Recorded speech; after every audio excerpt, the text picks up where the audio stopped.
Hello, everybody, and welcome back to episode number 15 of the Biff Rugby League podcast.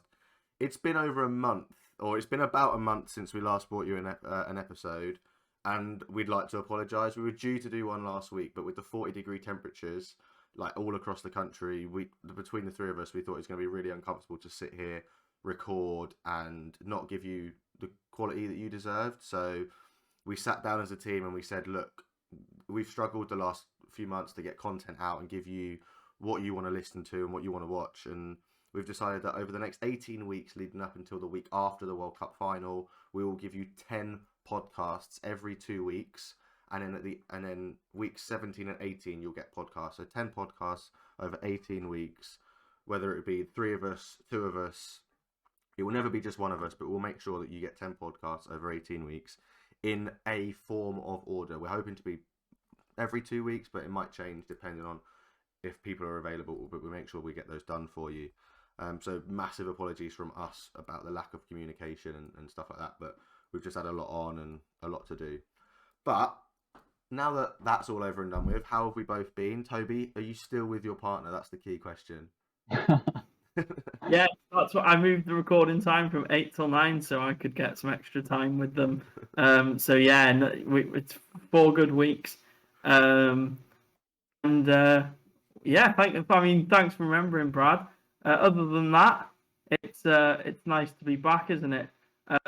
What really excites me about having this schedule is that in 10 podcast time we'll be celebrating Wales' first ever Rugby League World Cup win. I mean, with the squad that you've got at the minute, I wouldn't knock it too much. I mean, you have just lost Regan Grace to rugby union, and I'll speak to you about that in a bit because we're going to talk about eligibility and players playing for stuff in countries later on. But obviously, the Wales squad does look better every time a World Cup comes around, and you're just kind of hoping that some of them NRL lads are going to be available for you, I suppose. Robin, how's your month been? I know we spoke last week, but how's your month been? Yeah, good, thanks. I mean, whilst the Biff took a break, we certainly didn't.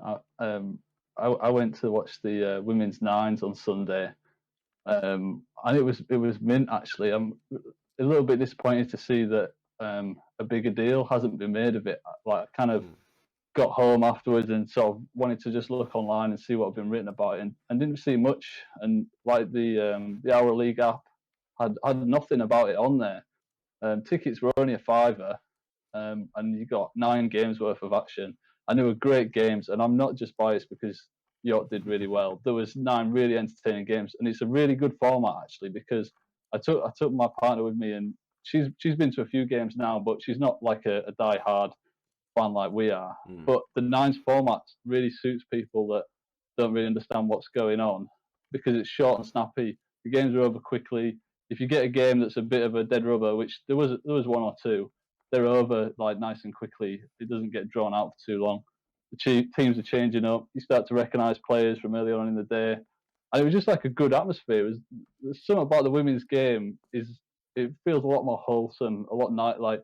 You don't really get any of the crowd sort of like jeering or booing. It was all really positive, and I actually had a really good time, and I'll definitely be looking out for that fixture coming up in the future.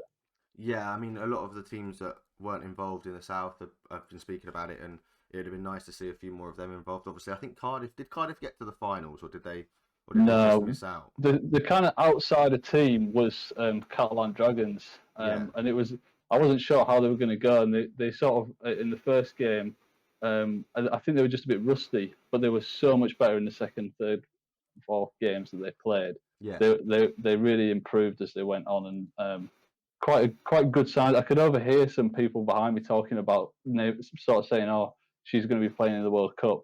So I think France are going to have a real good go forward in the World Cup. So that was really interesting to see as well. Yeah, that's really good to see. Toby, with North Wales looking to push towards a championship spot next season, have you been to many games? Have you been able to get home and get to many games, or even games closer to Derby? Have you been able to go and see your team play? No, I've still got nothing on the season in terms of live games. It's abysmal, but it's just so difficult. I mean, if you consider that I've got to rely on Sunday trains to get up to Sheffield, probably is the best option I've got. It's very difficult. I've been following the Crusader season quite closely, and I got really frustrated with them after they lost to Keighley, who were clearly the best team in that league. Yeah. And they went on a 2 or 3 game losing run, and it's a bit like the resilience that won't make them stay in the championship should they get there. So, yeah, I mean, I'm still keeping close tabs on a lot of stuff. I think my favourite event of the year is always Origin 2, and that's the one game which I had like as a non-negotiable this year. And I know you're shaking your hand, but that's the one game. With it being a Sunday, that's the one game where it's that for me is like the pinnacle of rugby league until we get to all the finals. Yeah, But 100%. that's the one thing. That's the one thing that really, I think, since we last spoke, is the only thing I've really been able to commit to. But obviously, I've seen everything else going on around it. Yeah, definitely. I mean, we'll talk Origin later on because I want to talk NRL bunker issues, players, like I said, back to eligibility, which I think we spoke about last episode as well. And obviously, myself being a Queensland fan, I'm in the best of moods, and I love Ben Hunt. He's the best player in the world. But just jumping back onto the Women's Rugby League point, Robin, is there is now an England Knights performance squad. I don't know if you two had seen that come out this week. Yeah. It'll be led by Lois Forsell, who has earned 18 caps for England women in the past. And the squad is Emily Bagley, Jasmine Bell, Chloe Billington, Amelia Brown, Danielle Bush, Mary Coleman, Jasmine Cudjoe, Anna Davis, Becky Grady, Caitlin Hilton, Emma Kershaw, Orla McCallion, Katie Mottershead, Lacey Owen, Ebony Partington, Sinead Peach, Tamsin Renouf, Erin Stott, and Bella Sykes. Those girls, to be knowing that they're in a development squad ready for the World Cup, they're going to be the girls that Craig Richards will call on if injuries occur to those players in the 24-woman squad for the World Cup currently. This is huge, isn't it? Because we know that the England Knights programme is extremely important for development in the men's game. Do you think this is going to help develop the women's game as much as the men's Knights system has? Yeah, you'd like to think so. Getting them together and sort of like breaking down those like inter-club barriers is only going to help them gel and hit form as soon as possible when they reach the World Cup. And I'd like to give York a pat on the back. They've got 5 players in there, so hopefully you'll all get to enjoy watching these York girls that know each other and play well together. I was kind of shocked that Tara Stanley didn't get in because she played great in the nines, and I've watched her a few times. I don't know if I don't know if she's ruled herself out. I'm not sure exactly why, but maybe a missed opportunity there because she's a great fullback. For some reason, I think that she was in the performance squad, in the elite performance squad that was named for the mid-season test. So I think that's any names that were in the elite performance squad may not have been mentioned in the Knights squad.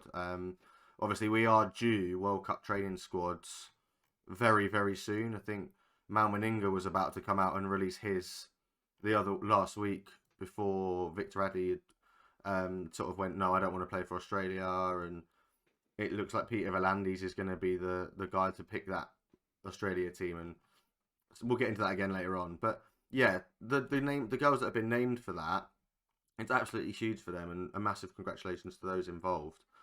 Toby, would you like to see the international stage involve more Knights fixtures for both, obviously, the men and women's system?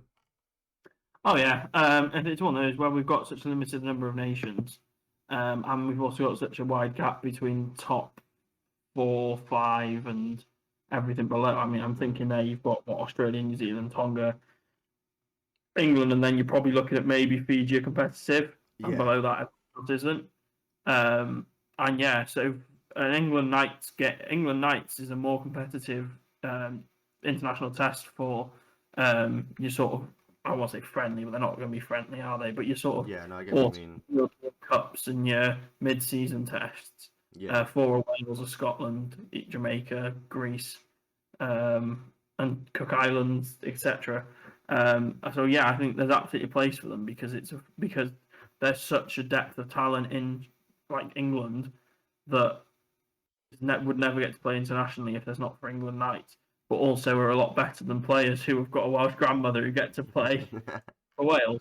Yeah, so 100%. So yeah, I think they're really key to the sort of development of English talent, but also to that, if we're going to grow this game, it's going to be done internationally. It's how rugby union succeeded so well.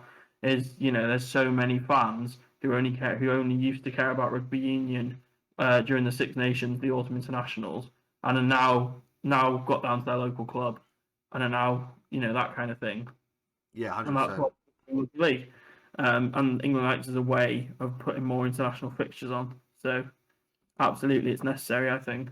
Yeah, definitely. With the Italy, Ireland, Wales, and Scotland, I think are in like a European sort of competition between them in the women's game. I know Italy and Ireland played a while ago, and Ireland will be playing Wales again soon. Do you think the Knights could go into that system? And having the England squad in there, we know you saw the way they dismantled Wales and how comfortable that victory was. If the Knights team was in that European Championship, do you think that would improve the quality of rugby league and boost the performance of players for other countries as well? I don't know which either of you two want to answer that. I mean, I'll go first and let Robin follow on. But it's interesting, wasn't it? Because it depends what you're playing for, really. If England Knights win a competition with all the other nations in Europe, and the winner of that competition is supposed to go to the World Cup where England are already there, then all of a sudden you've got this thing where you've gone a second place and then getting automatic World Cup qualifications, and you get sort of a bit, you couldn't even beat that England Knights team. Why couldn't you go through? Yeah. But it's that, if there's not, if the competition is just for sort of test match purposes, or it's its own competition, it's a European Cup, it's something like this, which I think, especially the women, they'd be really proud to win a European Cup. They'd be really proud to win against the best teams from the region, to win against the best teams in the world, to win invitationals, things like this. I think that it holds its place there. It just can't be used. You've got to make sure that you keep it away from anything that could qualify, which England need to play in to be able to play in the World Cup and that kind of thing. Yeah, I get you. I totally understand where you're coming from. Robin, do you kind of agree with that? Yeah, I agree with that. I think the question I would ask is if we're willing to put forward an England Knights team to play these sort of like second tier nations, then on the flip side of that, would we be willing to put our England first team up against an Australia second team? Because I don't think we would. I don't think we would like that. So I think we've got to be careful how and where we use the Knights, because it's got to work both ways. And I could see how it would be frustrating for one of the top second tier teams to, like Toby says, like lose a competition on this like England side that's like been crammed in there. So I mean, you've got to be careful how you use it, but in principle, making use of the depth of talent that we've now got in the women's game is a good idea. So I can see pros and cons for both sides. Yeah, I totally The only agree. other point to make with it is just that I want to see a dead set selection criteria for the England Knights established over time. It's just a little bit confusing for me sometimes, where you see the England Knights, the most recent one for the men's, and it's like some of its uncapped players who have just come through the England Youth Academy. I know there's like Oliver Partington, who's been on the scene for 5 years, then got to the fringe of the England squad and dropped off a little bit. So it's that kind of like, is it an age limit? Is it just a never England cap before, or is it just literally an England second 13? I don't particularly have a problem which way it's done. But if you're going to say it's an England second 13, then I want to see that 31-year-old who's better than the kids in it. And if you're going to say it's a kids only one, then I don't want to see anyone older in it. It's that kind of. I don't really mind how it's used. It's just I want them to know its purpose. That's definitely a thing that we need to find out, is how is it going to be used for Knights. So you look at the Knights squad, and there was names. I think Sinead Peach and Tamsin Renouf were named in a tour of Papua New Guinea back in 2019, and those players have played at the England level. Played for England at maybe not quite at the highest level, because they've not played at a World Cup, but they played in the last tour that they did. Should they then be able to drop back down into the Knights because they're of a certain age, or however you see it? But it's going to be really interesting to see where we go and how this Knights performance squad is used, and how similar it is to how the men's Knights performance squad is used. We're going to move on to a little bit of a controversial topic over in Australia now. I think it's controversial not because of what Manly are doing as a club, but I think that the 7 players that we're going to name have really, I think, made idiots of themselves in how we can understand why they're sort of, we can kind of understand why they're saying it, but it's not right what they're saying. Does that make sense? Yeah. For those, I think I should explain the story before we Yeah. sort of go into it. So 7 players from the NRL team Manly Sea Eagles have boycotted a championship match this week in protest at being made to wear an exclusiveness jersey, triggering criticisms from the club's first openly gay player. Des Hasler, the head coach of Manly, said the players were opposed to wearing the Pride jersey on religious and cultural grounds and would not play the home match against Sydney Roosters on Thursday. The players will not play on Thursday and we accept their decision, an emotional Hasler told reporters. These young men are strong in their belief and their convictions, and we will give them the space and the support they require. Manly announced on Monday the team would wear the jersey, which has rainbow bands, as a symbol of inclusiveness. Former Manly great Ian Roberts, the first professional rugby league player to come out as gay, said the players' opposition to the jersey was sad and uncomfortable. I promise you, every young kid on the northern beaches of Sydney who is dealing with their sexuality would have heard about this. Coach Hasler said Manly had mismanaged the well-intentioned jersey initiative by not consulting its players and had failed to adequately inform stakeholders inside and outside the club. Reading from a prepared statement, he apologised on the club's behalf both to the players and to the minority groups within the community who embrace the rainbow colours as a symbol of pride in who they are. The intent of the jersey was to support the advocacy and human rights pertaining to gender, race, culture, ability and LGBTQ movements. Sadly, the execution of what was intended to be an extremely important initiative was poor. There was little consultation or collaboration. Sadly, this poor mismanagement has caused significant confusion, discomfort and pain for many people. We have adversely affected our playing group, a wonderful group of people, comprised of many different races and cultural backgrounds. We wish to sincerely apologise for the mistakes we have made. We also wish to apologise to minority groups within the community who embrace the rainbow colours as a symbol of pride. We wish to apologise for the LGBTQ community who embrace the rainbow colour for pride and advocacy and human rights issues. We accept your cultural beliefs and hope you can accept our apology. They also went on to apologise to the Australian Rugby League Commission, all the NRL and the other 15 clubs for creating negative news, shifting the spotlight from the launch of the Women in League round. We wish to apologise to our own playing group and staff for any confusion. The players haven't been named on Sky Sports, so I'm going to go back to the BBC article. Local media identified the 7 players as Josh Aloiai, Jason Saab, Christian Tuipulotu, Josh Schuster, Hamuai Olakau'atu, Tola Kula and Toafofu Sipley. Under league rules, players from the same team cannot wear different jerseys.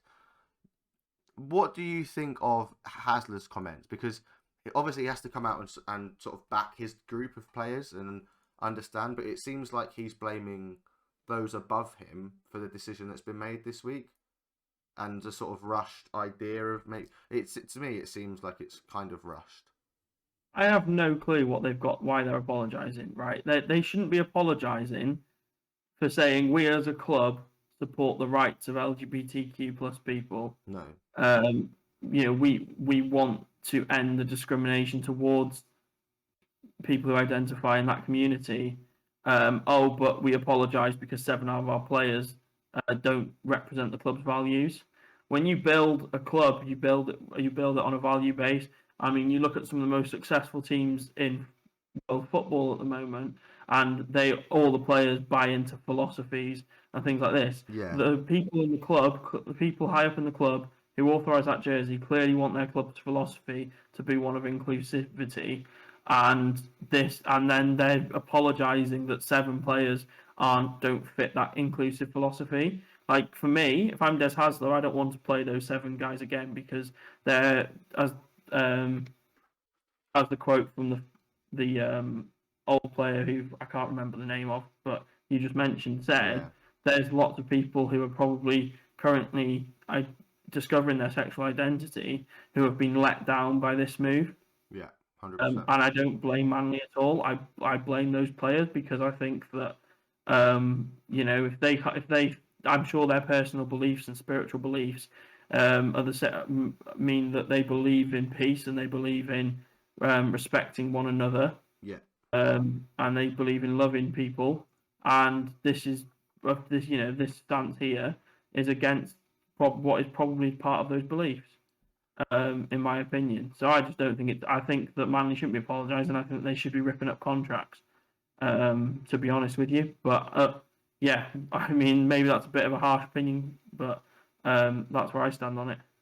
And that's that. And the thing is, I'm not going to disagree because it is a topic where people have their sort of agreements and disagreements with everybody, and the way the players have come out and said it's against their religious and cultural beliefs. Keegan Hurst, for you who don't know, another openly gay rugby league player, previously of Wakefield, I believe. He said, "I'd be interested to hear what and which religious and cultural beliefs stop you wearing a shirt with a rainbow on, but not one that promotes gambling, etc."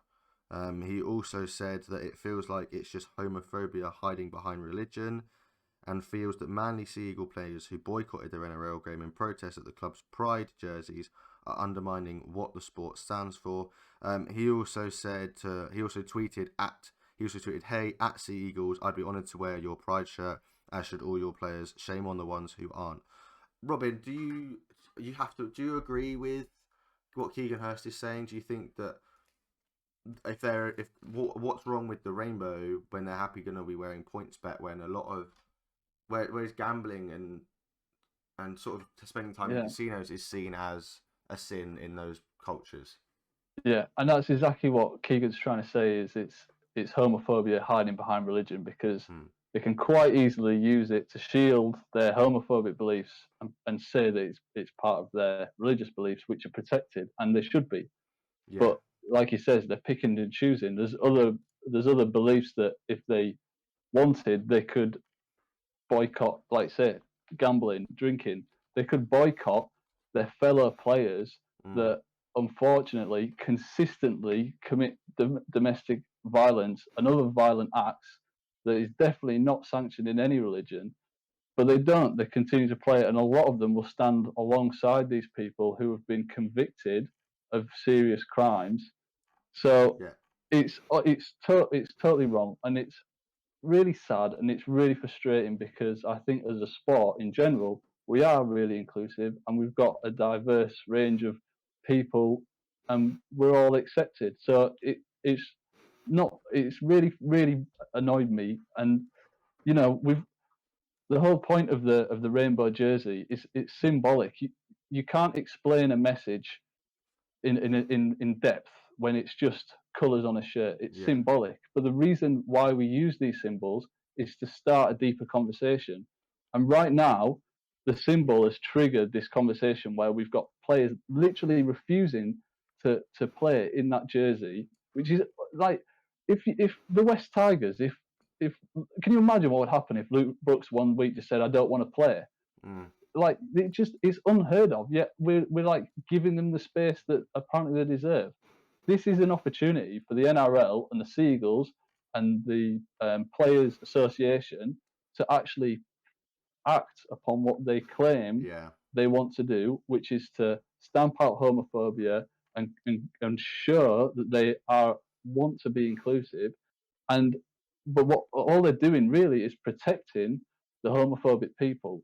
They're undermining everything that they claim to stand for by endorsing a rainbow jersey. So to me, it's not about where the rainbow jersey. It's about how they respond to this response to the rainbow jersey. They've triggered a response, and now it's up to you to prove what are your values and are you going to stick to them. So Toby might be right. They might need to rip up contracts. There might need to be some serious sanctions on these players. Maybe these players that don't really understand what they're talking about, because I personally don't believe any human being can agree with or can disagree with advocating rights for all people, and especially people who have been oppressed for centuries. So maybe there's some education that needs to happen. But I think this is if Manly apologises, if the NRL lets these players get away with it, they're undermining everything that they claim to stand for. So it's really important that they stick to their guns here, because people are watching now, and It's not about the jersey anymore. It's not about whether Manly plays in it or not. It's how they deal with this backlash. Yeah, no, I totally agree. Go on, Toby, quickly.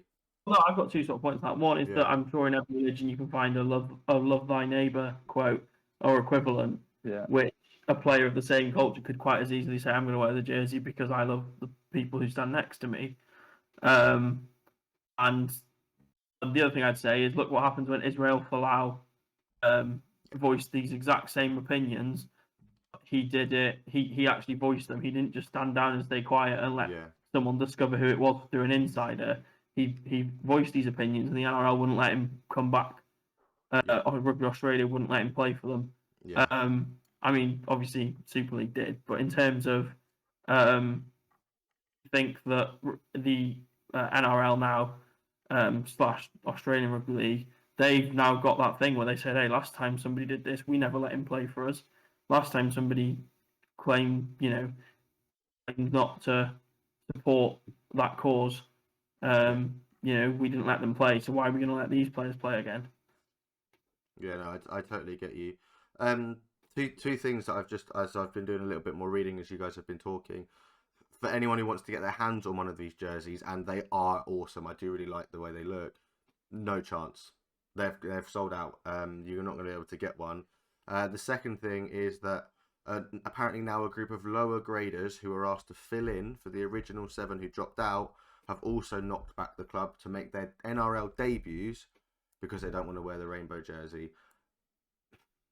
Just because you don't want to wear a rainbow on your shirt, that you don't have to support it.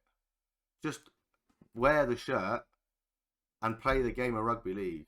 Like, this is where I think the conversation of should rugby and politics and everything and all these things come together sort of pops its little head up again. But this isn't politics, is it? This is people clearly being homophobic. Yeah, if there'd been a tsunami in the Pacific Islands, everyone would want to wear a shirt supporting the people who are now a lot worse off than the rest of society. Okay, it's a different type of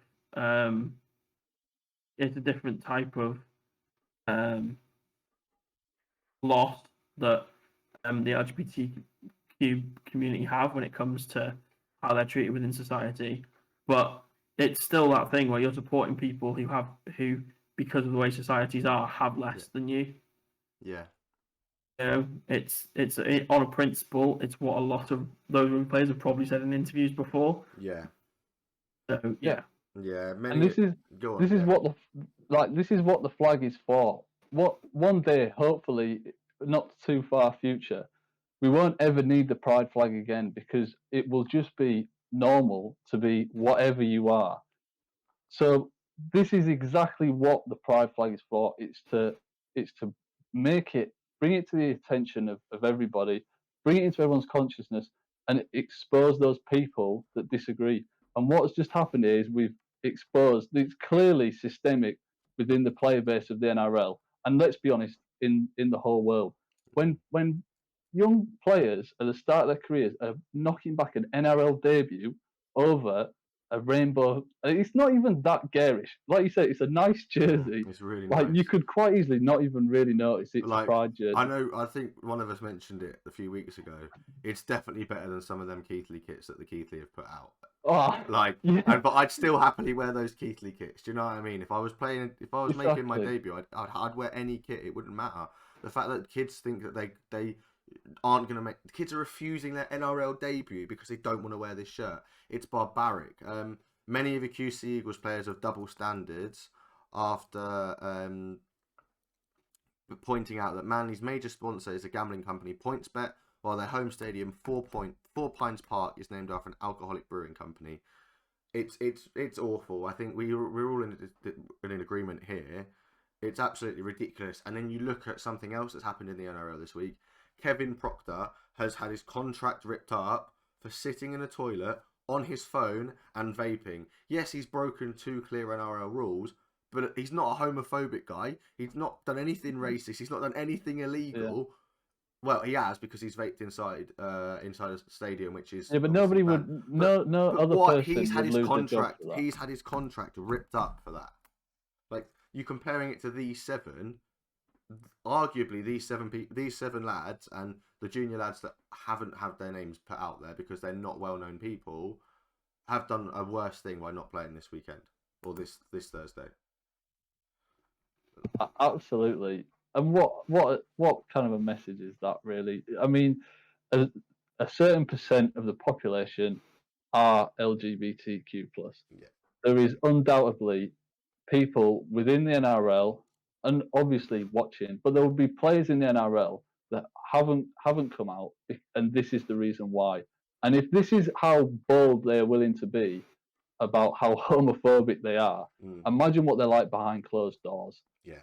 It's just sad. It's sad. And like you say, they're so willing to get rid of Kevin Proctor for like next. Come on, it's schoolboy stuff. Yeah. It's If not I did good. that at school, I'd have got a slap around the wrist, and I would have got on with the rest of my day. Yeah. Yeah, but and that's where we go. That's our moral compass. That's wrong. But this is acceptable, and this is we'll apologise on behalf of these people and give them the space they need with no ramifications.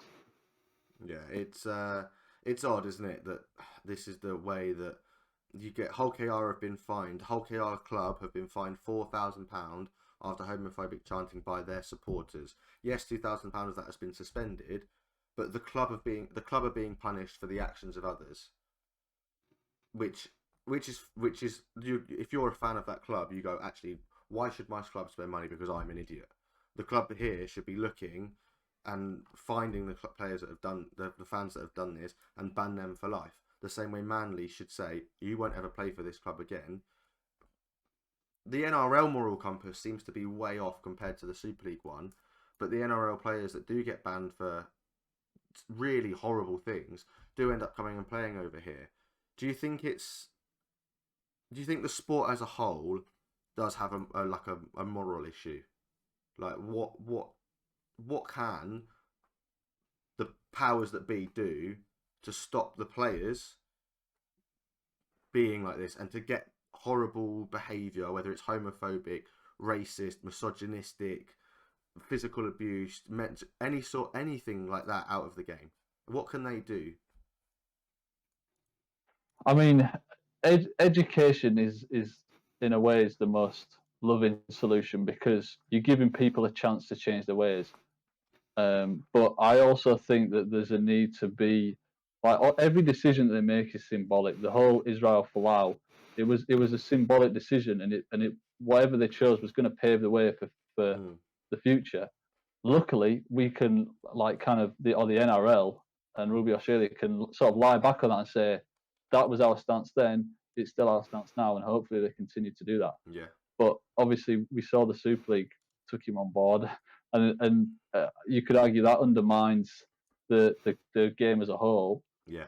But then everyone deserves a second chance. I don't know. It's a problem within society, and I hate the phrase that politics and sport shouldn't mix because these people have a platform. These people are role models, and especially to young kids, they're role models, and that means that it's even more important that they are considerate and fair to others. Yeah. And it's really their opinions carry a lot of weight in our society, and so they should be under more scrutiny. And politics and sport, it's everywhere. Politics and sport, countries play countries, and we argue about who's eligible for countries. It's all politics. You can't use that as an excuse to let old views continue. Yeah, no, I totally agree. Go on, Toby. Last point before we move on. Well, I think I think Australia and England's it's two different issues, to be honest. Australia actually, the more I've been a fan of the NRL, the more concerning things come out of Australia. Just as in because I've spent more time paid more attention to Australia. If you ever watch one of like the debate shows they have on the NRL, there's some some very strange hills that they get very stuck on. If you listen a lot of the time, is it Buzz Rothfield, the journalist? Yeah, he's so annoying. But sometimes he'll say something like, Or maybe we should have promotion relegation. Maybe we should have more teams. Something like this. Something quite basic and obvious. Yeah. And they'll shoot him down on points of like, we haven't got enough talent. It's like, no, all the talent's just stored in Melbourne and Sydney. Yeah. It's like, or it's that kind of thing where they can't even recognise what's under their own nose. They don't want to change things. So they seem like they're quite a stubborn country in some ways, Australia. And I think that it's something that's it's more of a national issue for them. Yeah. So how that's come about. In terms of England, I think you get the sort of like the people who don't go to the football, or if they're football fans, like for Hull KR, I bet some of their fans don't support Hull City, No. and they support a team who they can't go to every week. So that kind of behaviour just cost there. I know it's been a problem with Featherstone for years. They have rowdy away supporters because they don't have a football team to support in Featherstone. Yeah. And Castleford's been the same of recent as well.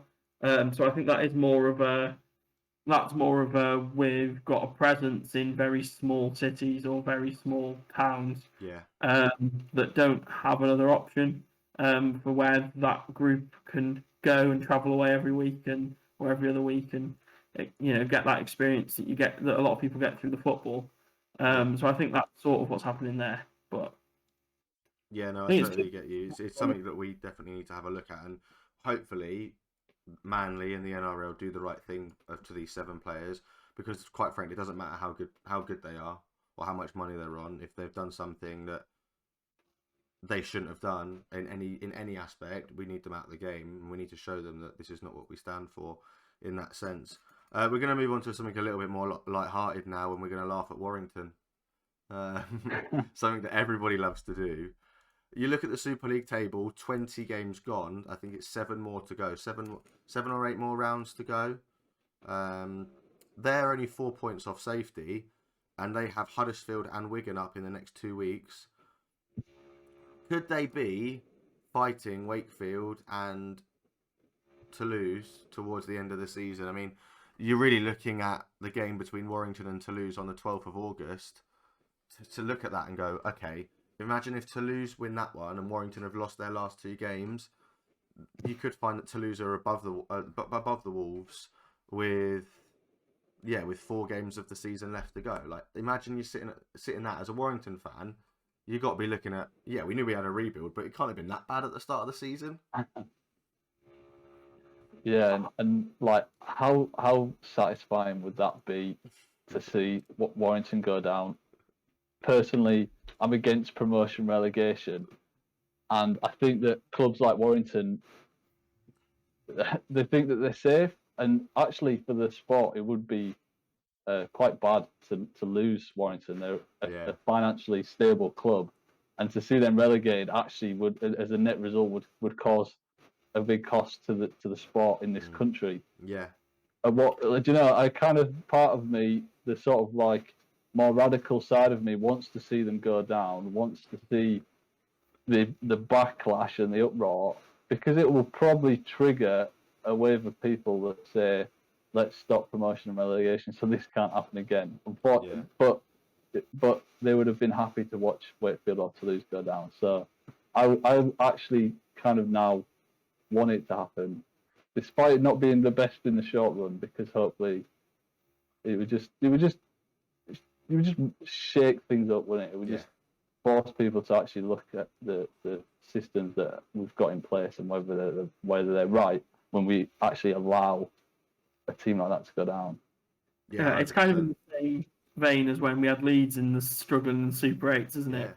Same sort of system, isn't it? Same thing of like, oh, maybe the Super 8s aren't a good idea because we're going to lose Leeds. Yeah. Interestingly, though, I think Warrington are not going to go down because, ironically, they're so bad that every single game is about equally as hard for them. Yeah. So, as in, for them to beat St Helens is as big a challenge as it is for them to beat Wakefield. But that means that every week they've got to be the same level of they've got to try and be the same level of prepared. And they've turned over Catalans and they've turned over Hull in games where they come prepared enough.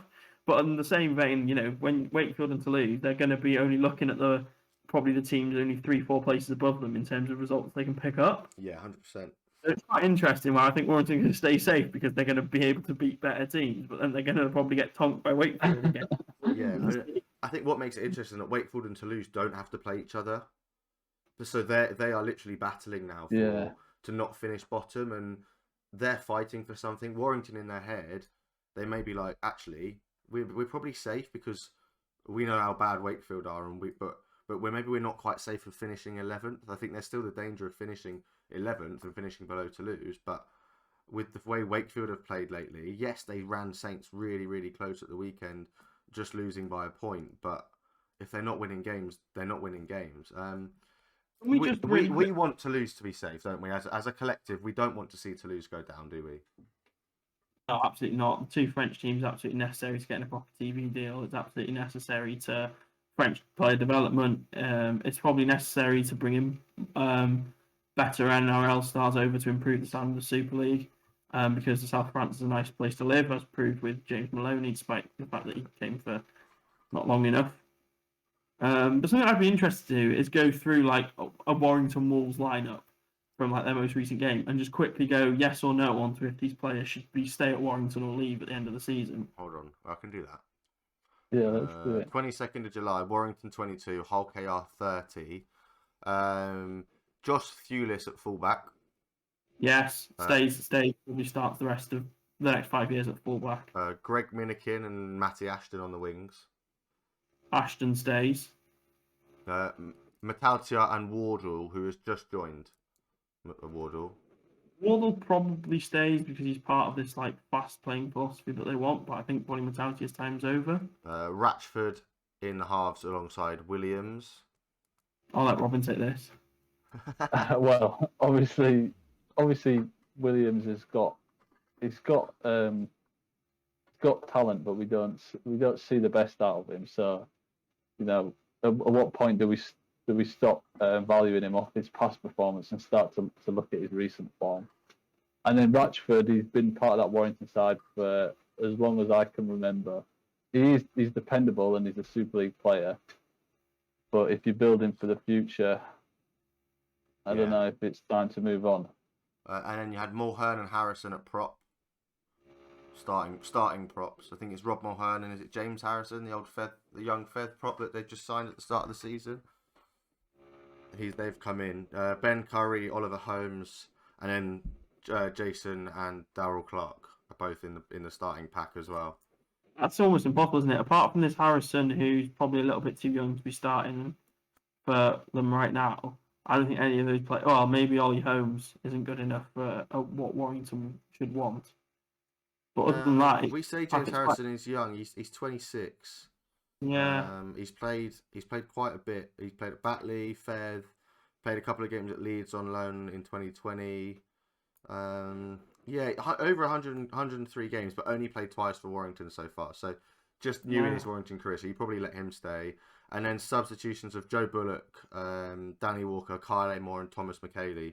I mean, Amore, we know he's leaving anyway because he's going to go to Widnes next year, I believe. And McKaylee's literally just joined, so he won't be going anywhere anytime soon. But he won't play Championship, will he?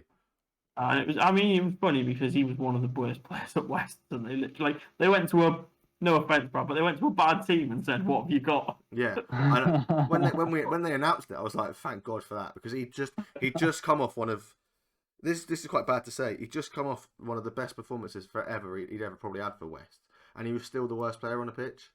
Like it's one of them. There is quite a few injury worries at Warrington. You look at that team, and there's not many 1 to 13s. Metaltia, Ashton, Ratchford, Williams, Clark, Curry, and Holmes are the only 1 to 13s in that 17. So they have clearly got issues, but is it the fact that their issues are? Well, you say that they released Josh. Didn't they release Josh Charnley? They let Josh Charnley go. Go to be a part-time brickie and play for Lee. I think. Yeah. Players have gone. They've obviously we know they've just brought in Matt Duffy. Josh Maguire's coming in. They've let Cooper go to Wigan early. It's really weird. Some of the players that they've sort of let go or brought in, and with Paul Vaughan coming in next year, Connor Wrench has just signed a new three-year deal. Another young player. It's this weird philosophy as well, isn't it? That Darryl Powell's saying that we're only going to win games if I've got a team as quick as 2017 cast. Yeah, That's what Yeah, that's his dream, is to build yeah. 2017. But Yeah. that it's a long time 2017, ago now as well. yeah, I think that 2017 cast side were just caught in a sort of a bit of a lackluster season. I don't think any of the teams in 2017 were amazingly great, and we'd just come off the back of a World Cup, and I think no, it was the year before the World Cup, wasn't it? It was the season before the World Cup that we were just not great as a collective team, and we went into that World Cup not expecting much. The players were And you have outstanding, and then since then they've not really done much.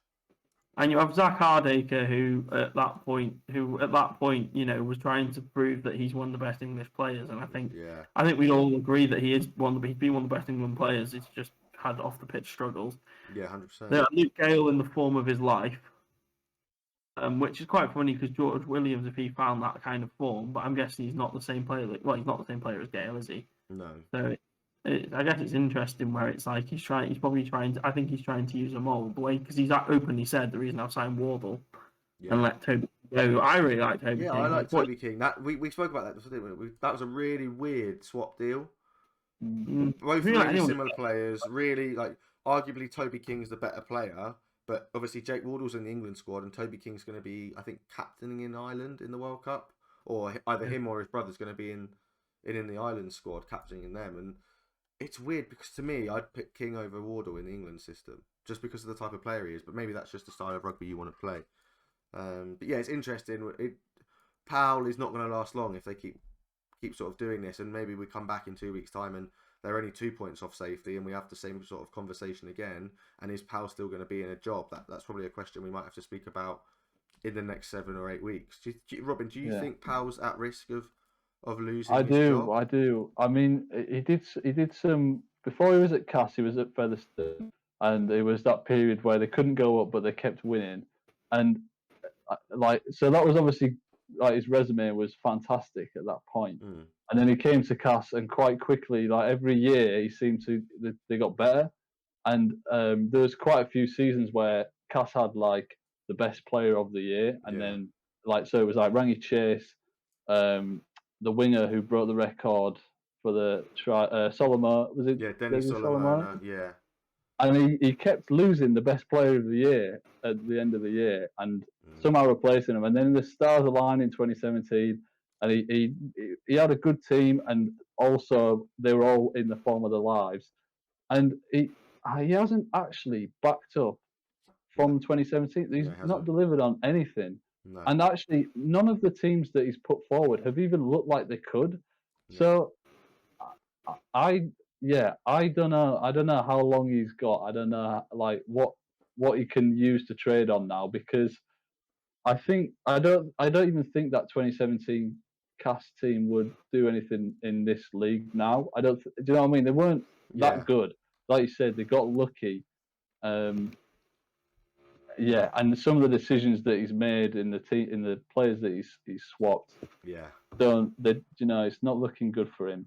Yeah, you look at that Leeds Rhinos team in the final. I mean, Jack Walker, young fullback, Tom Briscoe, Callum Watkins, a young Liam Sutcliffe, Ryan Hall. They had Joel Moon and Danny Maguire, not a makeshift halfback pairing. Brad Singleton and Mitch Garbutt at prop, Parcell at hooker, JJB and Stevie Ward, who we know is now retired. Adam Cuthbertson at loose forward, and then on the bench, Rob Burrow, Kyle Ablett, Brett Ferris, and Anthony Mullally. That's not even the strongest Leeds Rhinos team they've ever put out, and arguably that was probably their weakest team. Yeah, because that year for them was a rebuild. Yeah, that was a rebuild. It was not a year that they were expected to reach the grand final, let alone win it. Whereas Cass, from round one, were on fire. Yeah, and everyone blames Zach Hardacre, but at the end of the day, the coach got to take some responsibility. Yeah. When his entire team doesn't turn up like that. I'd argue that kind of season we saw the difference between Danny Maguire and Luke Gale in that final, where you see a player who you give him something to win and he takes you there to win it. Yeah. Even though Leeds didn't play great all season round.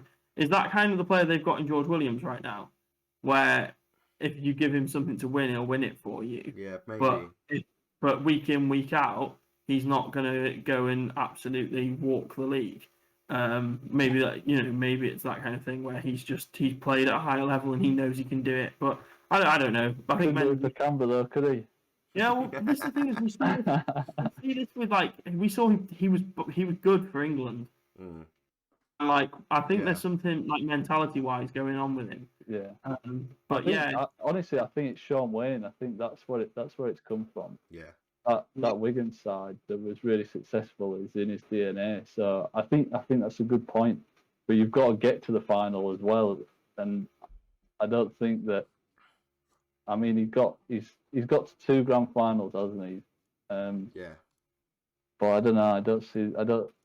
I think George Williams is kind of.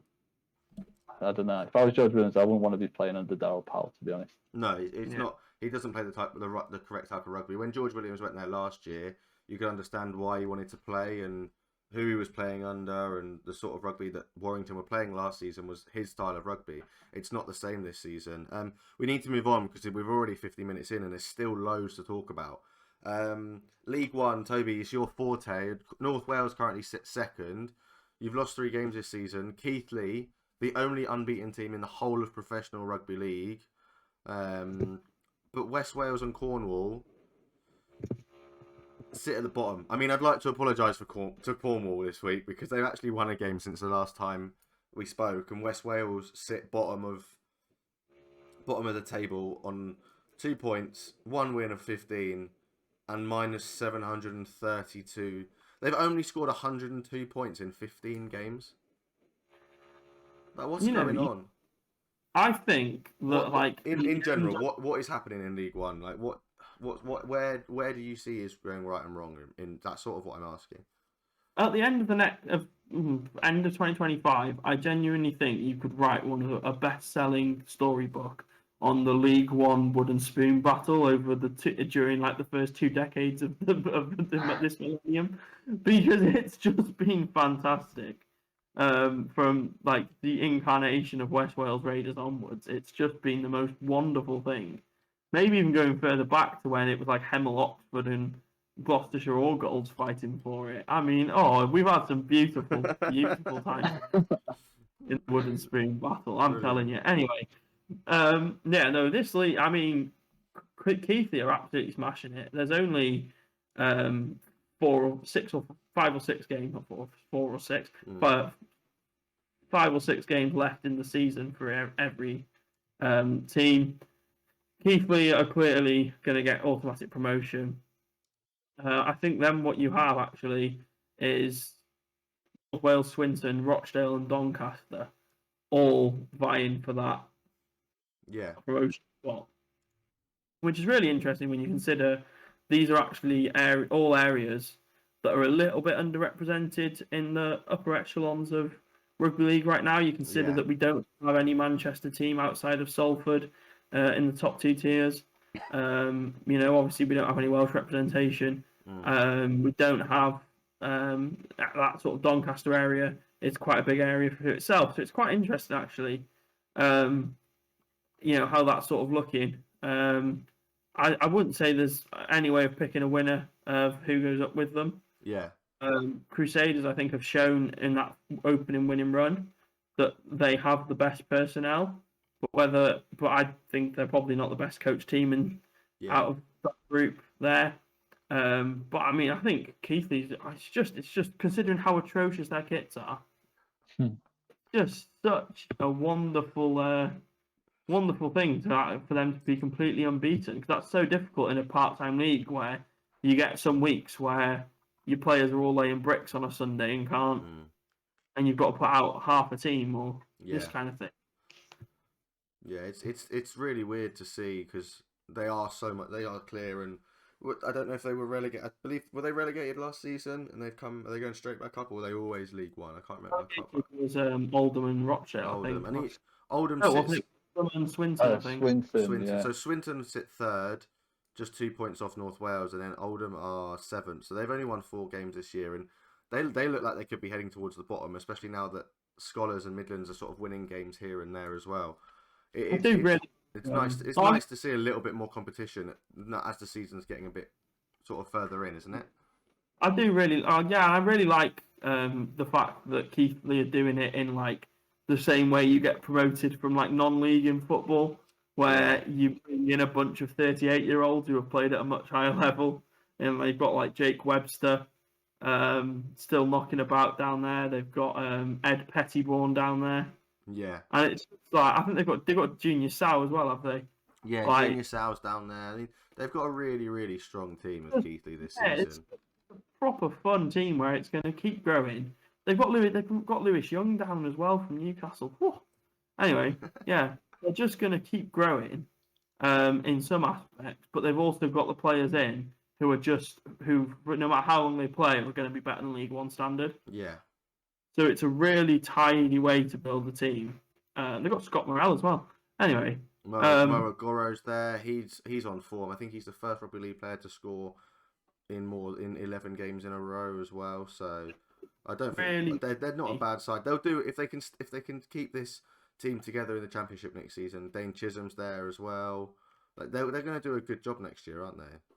Yeah, absolutely. I think it's this blueprint here where you've got Crusaders have got a lot of players coming straight from an amateur background, whereas Keighley have got a lot of players dropping down from a professional background. Yeah. And you've sort of seen what happens with the two approaches, which is interestingly one where Crusaders can build up a team very, very well, but then you miss out on professional experience when it comes to the games which decide whether you win the league or not. Yeah. And I think this is now a blueprint for getting out of League One, but I guess you've got to have the contacts and you've got to have the money. But this is, if you want to do League One right, I think this is the route you've got to take now, isn't it? Yeah, 100%. Yeah. Moving on to the championship a little bit. London Broncos, 5 wins now. They look like they were going to really struggle. Obviously, they got rid of Jermaine Coleman. Mike Eccles is doing a really, really good job in terms of his interim role. They're now 11th, 2 points clear of Whitehaven. Dewsbury and Workington are the two teams that look like they're going to potentially face the drop this season. Workington more than likely gone down. They've only got 1 win out of 20. Are we still looking at teams like Newcastle and Sheffield to really push on and push their way up into the playoffs? Or do you sort of think like Bradford, Sheffield, Newcastle, those 8 teams in 8th, 9th and 10th, is their seasons already over? I think there's still time. I mean, I know at York we had a great unbeaten run, and then seemed to have just like dropped off the wagon. And that's something that you see in the championship is teams will turn around their season. Yeah. So I think there's still time for a bit of a shake-up. In the middle, definitely. I think realistically, the top 5 are still, top 4, sorry, are the top 4, and the bottom 2 are the bottom 2. But in between that, I think we will see a bit of movement. Yeah, Toby, you look here. I don't know if you can see the table in front of you. Obviously, other than Lee on 38, Fed on 35, the teams in 3rd to 6th who are going to play playoff eliminators. You've got Halifax on 28 points, Batley on 28 points, Barrow on 27, and York on 26. Do you see that? Do you see that 4 changing much? Obviously, they might finish in different positions, but those 4 are going to be those 4 teams, aren't they, at the end of the season? Yeah, I still firmly believe that if the coaching was right in Bradford or Newcastle, that we'd have more of a challenge. You could perhaps argue. Well, I know Widnes were never properly equipped for it, to be fair, but you look what Widnes might end up doing next season. Yeah. So I think there's definitely teams there where it's frustrating to see them have to wait another season to push up. Yeah. Because I think I do believe that we had 9 teams in the race for to lose to Featherstone or Lee in in a semi-final. It was only really London, Whitehaven, Dewsbury, Workington, possibly Sheffield, who we had confirmed as not being good. Yeah. So there could be a very late change, but I think the way momentum works in the season, I don't think anyone's going to turn anything around too quick. Now. Yeah. To make up that set. But I think it's frustrating as well because I think that if we had a better quality coaching, we had more coaches of the same quality, then we could have got to a place where we had this battle a lot closer for these spots, I think. Yeah, no, I totally see where you're coming from. I don't think I've got our table from when we predicted the championship, so I'm gonna have to go back and look at it. Are we happy to see London pushing their way away from those bottom two spots? I mean, they were bottom of the table they were 14th after the first 7 weeks with no wins. So are we happy to see them fighting their way and staying up in that level? So yes, no from me. I mean, part of me wants to hate them because they've basically gone that they've started the road to abandoning rugby league in the capital in many ways, where they've started going, we're going to go part time, we're not going to sign the caliber of players we used to sign, we're going to be worse, we're going to be lower down, we're going to attract less fans to this lovely stadium we've just signed a joint lease with, which is interesting, I guess. But yeah, it's they're taking away fans in the capital. They're stopping people paying attention to rugby league every week because they're not doing as well. Yeah. Which is a huge shame. And I think part of me wants to say, like, oh, they should be punished for that. But I guess at least with their survival, this gives the chance for the appropriate parties to focus on rebuilding rugby league in London. Yeah. Because I think it's, I don't think anyone in the RFL or outside the RFL believes that London being outside the top of the championship is good for the sport. Yeah, no, I totally agree. I mean, it would have been really difficult to see the Broncos and the Scholars in the same division. Bearing in mind, a lot of those players are dual reg at some of them clubs. I mean, players that Broncos signed this year, Neil Thorman, Adam Vranos, they're now playing for Scholars because Mike Eccles has come in and gone, you guys are not good enough. If we want to stay in this league, you need to go back and play in League One. Like, I don't want you at this club. Which Jermaine came in and just signed all his friends. Like, he signed his mates that he thought were going to be good enough and played well for him at Scholars, and they clearly weren't good enough. And it was disappointing to see. But it's kind of nice to see London getting back on track on the field, and maybe that will change some people's minds off the field. Right, NRL time. We need to be quick. Queensland won State of Origin. I mean, I told you both it would happen. Neither of you believe me. Ben Hunt is the best halfback / hooker / beach sprinter in the world. Damien Cook can go and do one. Like, what was Cleary thinking at the last play of the game? What was he trying to do? Like, that feed my ego. Come on. Game was just amazing. I remember the 2012, 2013 Cooper Cronk hitting the drop goal to win the decider at Suncorp. Yeah. It's like that level of game. It was unreal.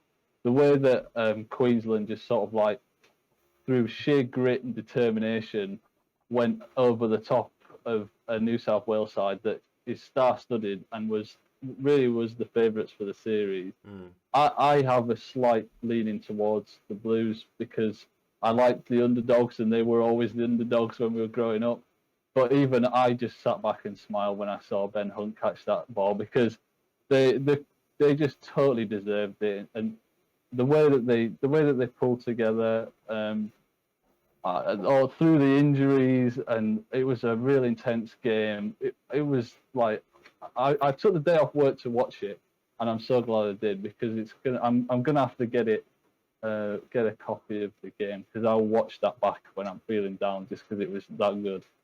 Yeah, you got to get yourself on Watch NRL, and you just watch back all the games from all the seasons. So, Toby, I know you said you loved watching Game 2, but please tell me you were disappointed with the result of Game 3.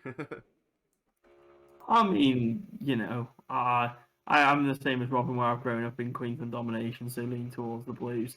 But it's always just a pleasure to watch State of Origin. I think with Billy Slater being the coach, Queensland are a lot more tolerable now. Yeah. And there's something. Well, there's interesting sort of talk, isn't there? That whole like, oh, what do you think a Billy Slater team's going to do? He's going to do the exact same things that Craig Bellamy did, which no one's ever managed to figure out what they are. Yeah, 100%. It's that he's going to win ruck battles that you've never, and you don't know how you're losing them.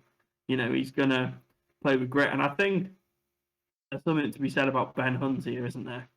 Where maybe it's when you pay him $1 million and play him at halfback and don't put and make him the centre focus. Maybe it's not quite working, but there's something to be said for Ben Hunt in terms of the conversation for the best player in the world when it comes to no, but when it comes to like Yeah. what he could do in the Australia team at the World Cup, Oh yeah. what he did in the State of Origin team, I've almost got this feeling like he has to be the number one hooker for Australia Ooh, big call.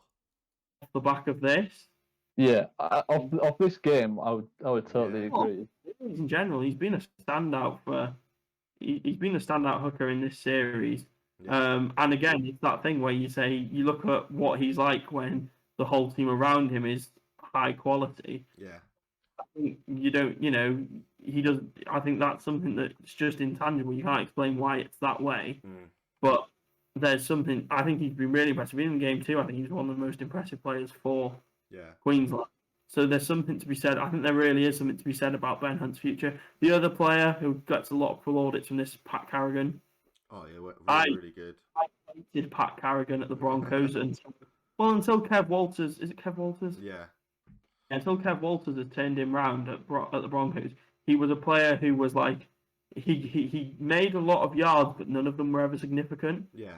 He never made yards where he put a defender on their back, or he never made yards and dominated a tackle type thing. But he was always sort of secretly creeping up the numbers, which is sort of what's earned him his place here.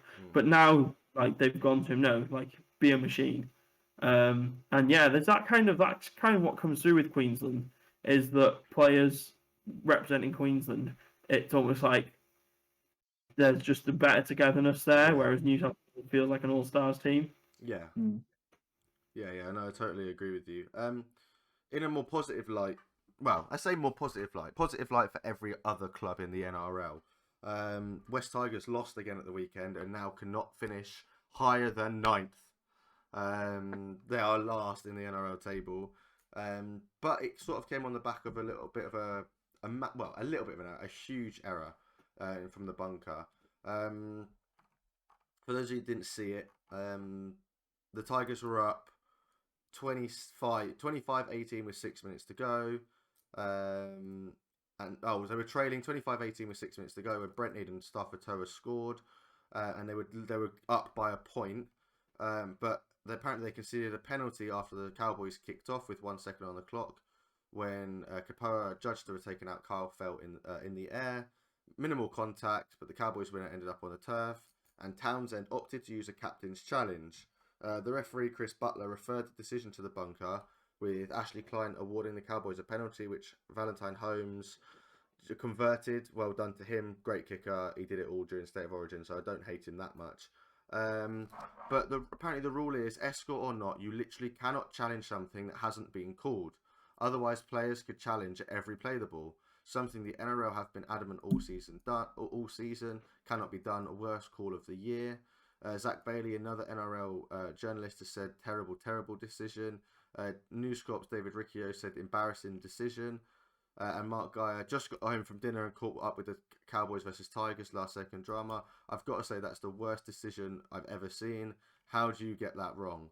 Are Tigers fans and NRL fans allowed to be mad at the bunker, and should they have a look at how the bunker is run as of like immediately because of that? I mean, I didn't see the incident, so I can't really complain, but all I saw was the uproar about the incident.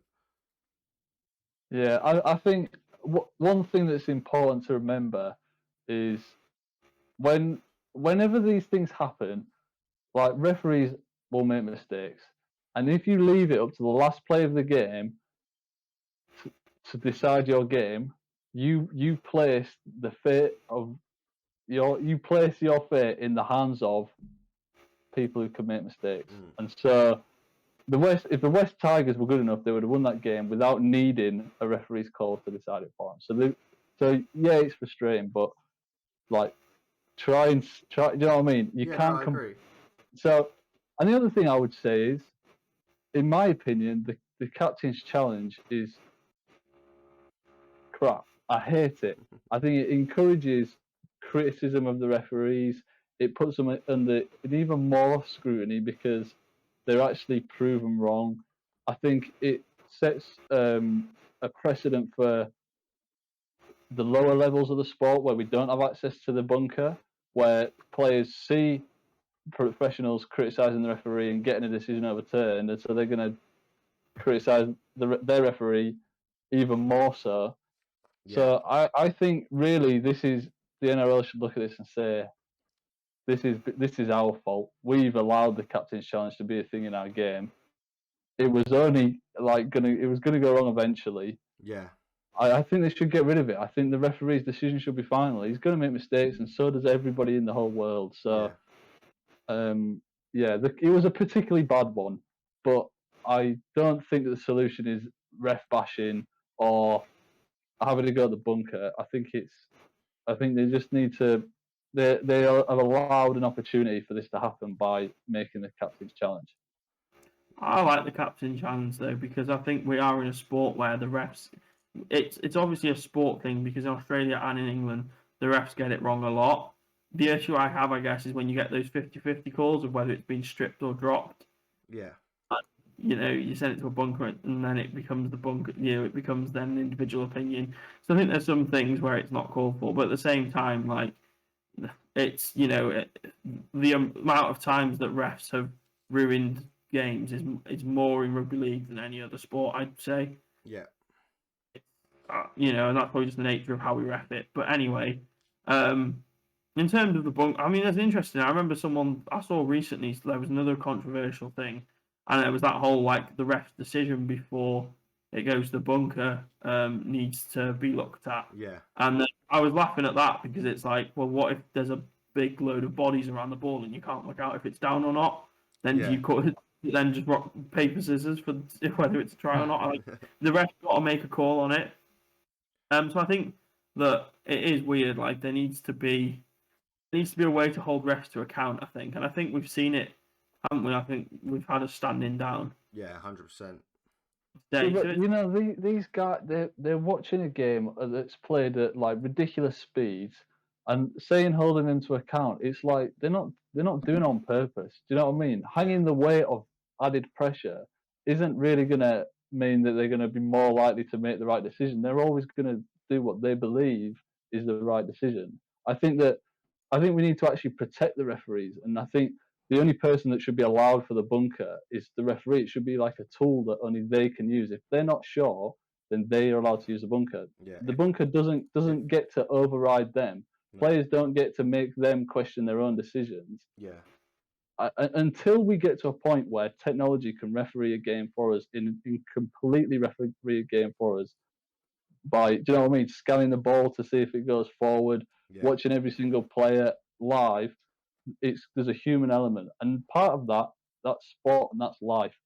I think we should protect the referees, and I hate that the media makes this into such a big deal just because it drives clicks, because it's actually really bad for our sport. Yeah, no, that's fair. That's a very fair opinion to have. Like I said, I didn't see the incident, but I just wanted to see what your opinion was of the backlash that Klein's got. I mean, he's been dropped this weekend because he did make the error of using the captain's challenge in the wrong situation, and the fact that the NRL have said, look, you got it wrong, you got the ruling wrong, you shouldn't have been able to use the captain's challenge at that point in time, means that Klein has been punished for his error, but also, like you said, the West Warriors should have won that game. If they were good enough to win that game, they would have won that game without having to worry about any incident in the last minute of the game.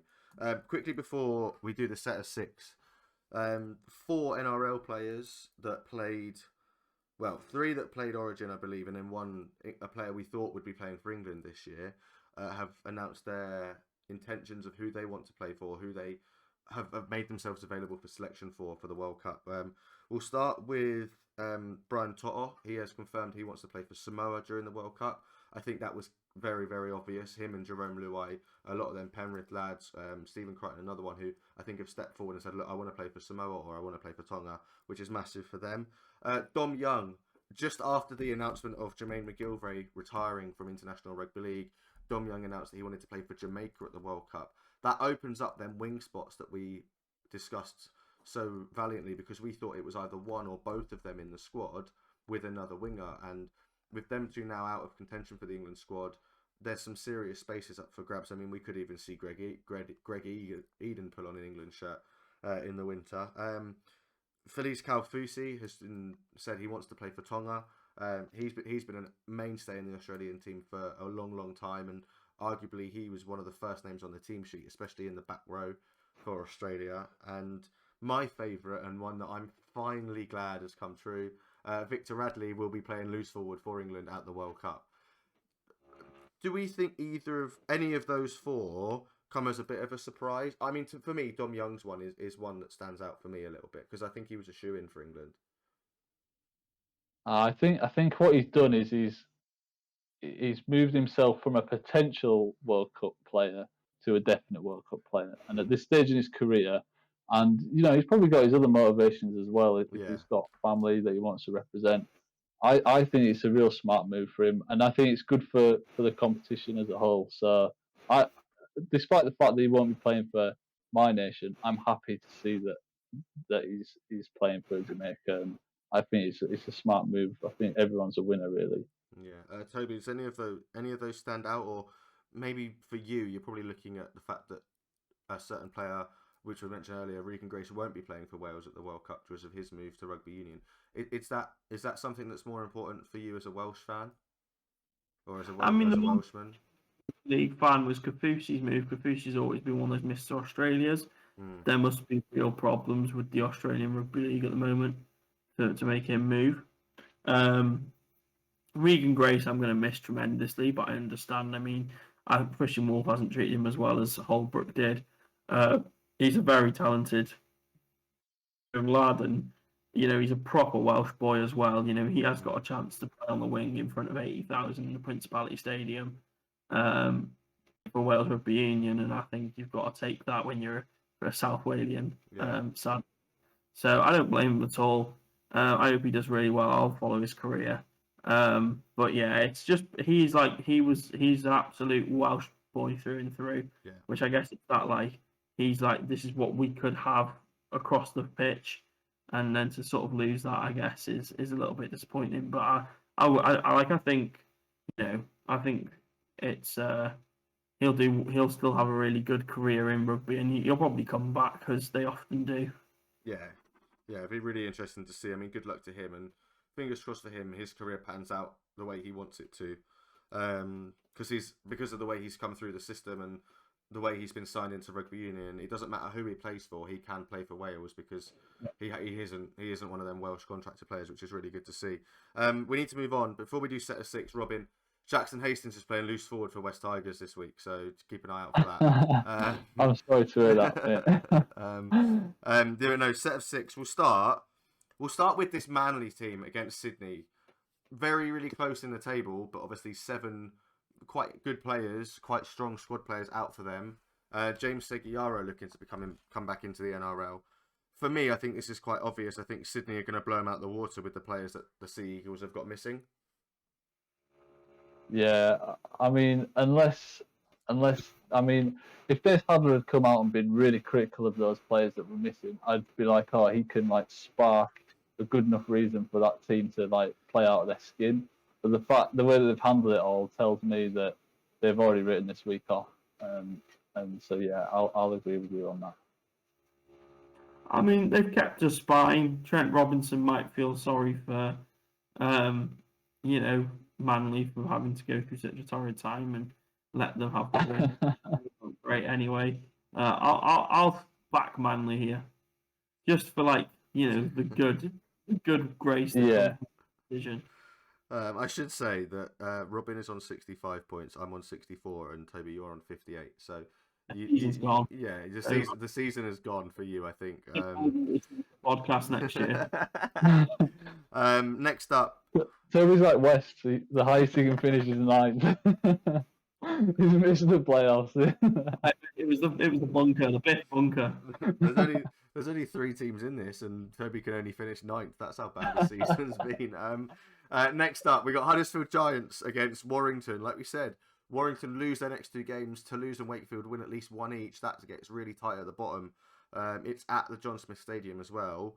I'm going to back the West Yorkshire boys here. I really want the Giants to go out there and whoop Warrington and show them that their season is in danger of finishing really badly. Yeah, I actually agree. I want Huddersfield to win. I think they can win, and they're at home. So why wouldn't I? Toby, Yeah. you go on, shock us and pick Warrington. Oh no, I hope Toby King's not 15 past Darryl Powell and he regrets his decision. So Yeah, yeah, no. I'll take. Yeah, it's going to be really interesting. Next up, Championship. Summer Bash weekend this weekend, so loads of big games. One of them... Pardon? Headingley. At Headingley, yeah. Yeah. Summer Bash at Headingley. London Broncos versus Sheffield, two teams. We mentioned them earlier. 10th and 11th in the table. This is really crucial for London to really just make sure that the relegation fears are over, aren't they? Yeah. Like I was saying, I reckon there could be some so a bit of movement in that middle table. I think this year.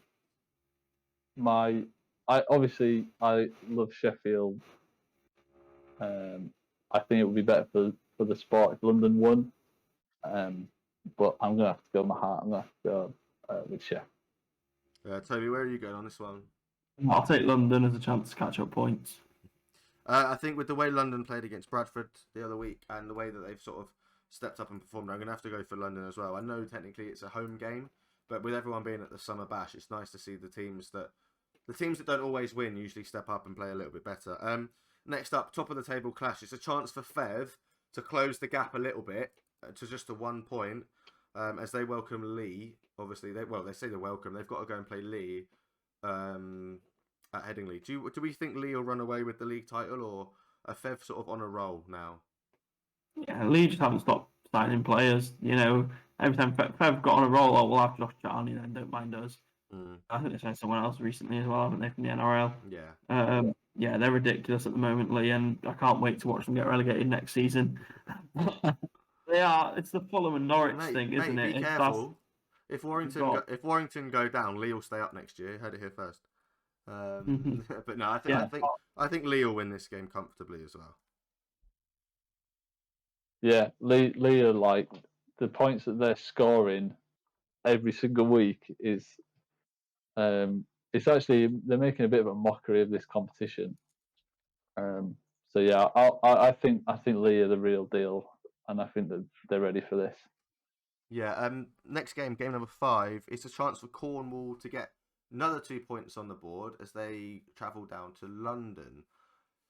Do the Scholars pick up win number 4, or do Cornwall look at jumping further away from West Wales at the bottom of the table? I mean, they won the last time we put them in our predictions, and we all went against them. Are we all going to go against them again, or are we going to back them to maybe win? They just lost 44-10 to Swinton, so it's a tough one because I feel like they have got the power to do it, but now that Mullally's retired and won't be around their squad anymore, I just feel like maybe the Scholars. I'm gonna go for a London double this week. I think both London teams are gonna win. Yeah, I'm taking Scholars as well. They've actually not been awful since they've got their first 1 year season. So you know, I think that there's no reason to back Cornwall unless they play on West Wales, and even then, they've proven this season that's an impossible game to predict. Yeah. So yeah, give me London. Yeah, me too. I think Cornwall they've let me down before, but if I'm playing the long game, you can't pick them every. You know, you should pick them to lose every time because they're going to lose more than they're going to win. So yeah, 100%. Next up, we've got Cronulla versus South Sydney. The Sharks 3rd in the table on 26 points. The Rabbitohs 6th on 24. There's not a lot of difference between the Cowboys in 2nd and the Parramatta Eels in 7th. Spot number 8 looks like it could be going to Sydney, but that's really tight below the Panthers at the moment.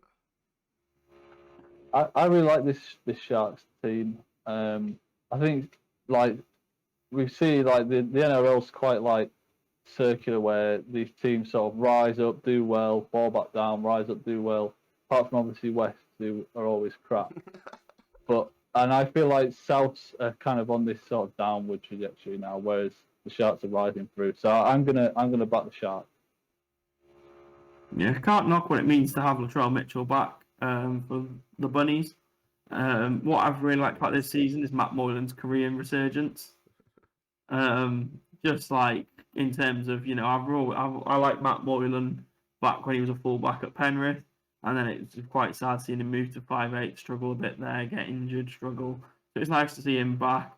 I think I'm going to use it as a chance to try and pick up points, and I'm going to take Latrell Mitchell and the Rabbitohs, but I'm happily accepting the loss on that because it is a really well put together Sharks team. I think Dale Finucane was and Cam McInnes was just what they needed to become a solid pack to play off. And yeah, so they have been a pleasure to watch this season. But I'm going to take the Raptors just for points. Hopefully. Yeah. I mean, you say you're going to pick the Souths for points. I think I'm going to pick Souths to win the game. Latrell Mitchell's come back. He stood back and said, "Look, I don't want to play State of Origin. I think Matt Burton's deserved a spot." He took the pressure off him.